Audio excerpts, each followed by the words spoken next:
السلام عليكم ورحمة الله وبركاته. ازيكم يا حبايبي، عاملين ايه؟ يا رب تكونوا بخير وبأفضل حال يا رب. قبل ما نبدأ الفيديو اذكروا الله وصلوا على الرسول. اللهم صل وسلم وبارك عليك يا حبيبي يا رسول الله. الحلوين عمرهم النهاردة 5 أيام. طبعا الفرق واضح، الحمد لله رب العالمين. السمان يا جماعة من الطيور أو من الحاجات اللي بتكبر بسرعة. يعني 5 أيام لو تشوفيه يوم ما كان جاي كانت حاجة صعبة أوي أوي. ناس كتير بتخاف تربيه في الأول علشان صغر حجمه. عشان كده بقولك لو عمرك ما ربطيه هاتيه عمره أسبوع تعرفي تتحكمي فيه وتعرفي تربيه، يكون أكبر من كده كمان. طبعا شايفين العلف اهوت، ده سايبين قد ايه تحت. طبعا شوية العلف دول مش هرميهم، دولت انا هحطهم للسمان الكبير. بس مبدئيا كده انا حاطه لهم معلقه عسل اسود في السقايه، معلقه صغيره على رتل ميه عسل اسود. هيفتح الشهيه وهيزود الوزن، لان وصفتنا النهارده لزياده الوزن ورفع المناعه. مناعه كويسه يبقى وزن كويس، مناعه عاليه سحب في العلف كويس، وزن كويس. هناخد بقى كده نرمي دولت ايه للسمان الكبير. انا ما برميش حاجه، هما بياكلوا النعمه وبيسيبوا الخشنه. انا مكسله اصلا ان انا انخلها او اطحنها. فانا باخد الكبيره، باخد العلف الكبير احطه هنا للسمان الكبير عادي. هو كده كده بياكل علف برضه، مش مشكله. طبعا ما شاء الله بيبيضه بيضه. بس اما نخلص نبقى نلم البيض ده كده قبل ما ننزل. فرد العلفه كده عادي ما شاء الله. انا صفيت منه كتير وذبحت منه كتير. بيضه حلو قوي قوي يا جماعه، والله ما شاء الله ما شاء الله. انا هسيب دول بس كده لان انا فعلا ما عدتش قادره اقعد من غير بيض سمان. انا من بجد بحبه جدا ومش عايزه افضل من غير بيض. فانا اول بس ما التاني بيض الصغير يبيض همسك ده كله اذبحه وناكله. ما شاء الله وزنه حلو. انا عايزه اوريك الوزن بتاعه وهو بيبيض. الحجم بتاعه حلو يا جماعه، اللهم بارك. شايفين الحمامه السمانه تقول ما شاء الله. شايفين السمانه تقول وكل ما بيكبر كل ما البيضه بتاعته بتكبر. كل ما بيكبر وبياكل علف وتشيشه وعيش مدشوش وسن فول، شويه رز مطبوخين، اي حاجه بحطها لهم. هنرجع بقى للسمان بتاعنا. انا بس بعرفكم ان انا مفيش علف بيترمي، هما بيدبقوا النعمه وبيسيبوا الخشن. فانا بسيبها هنا للسمان الكبير. هنرجع بس كده كل حاجه مكانها. السمان بتاعنا اهو ان شاء الله. بس اول ما يكبر شويه والمكان يضيق عليه هننقله في المكان التاني. هنضفه طبعا واطهره كويس، اكون ذبحت الكبير ونازل ده مطرحه.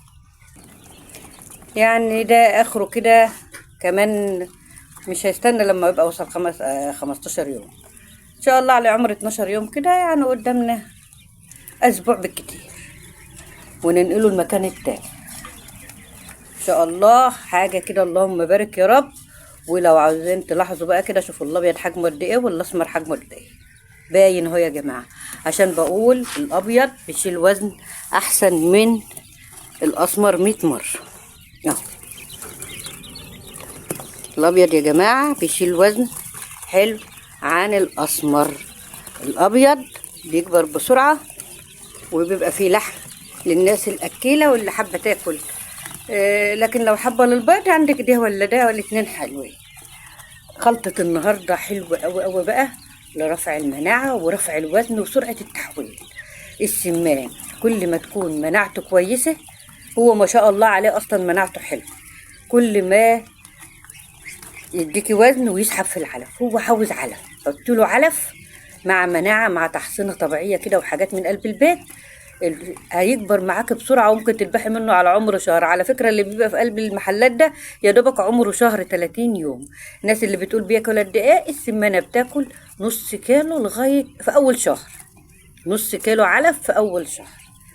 بعد كده بتاكل حوالي 900 جرام لانها بتبتدي تبيض. هي بتبيض على عمر 40 يوم.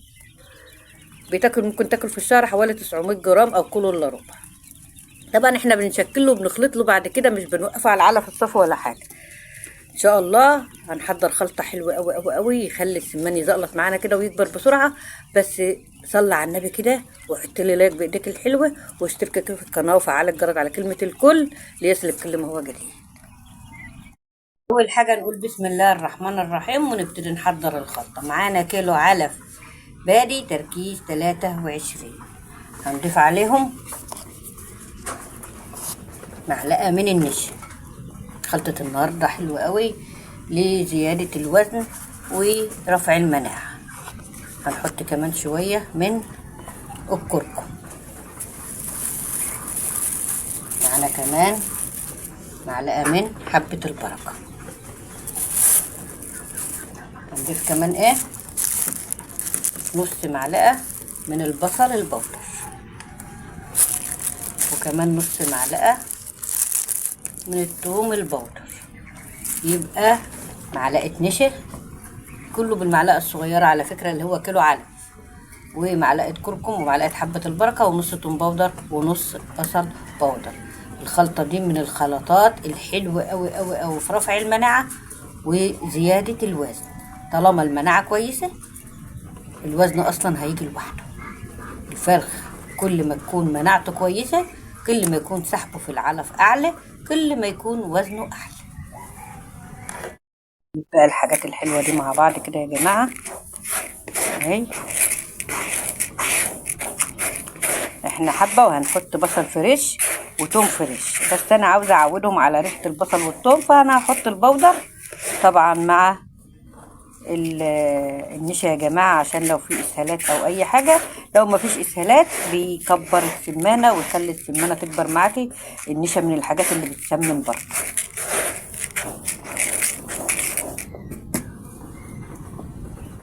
نبتدي بقى نحط لهم العلف بتاعهم، وانت بتحطي تاخدي بالك، لان انا اول ما جيت احط العلفات اللي هي التانية اللي هي المدورة حطيت على سمانة وما شفتهاش وماتت.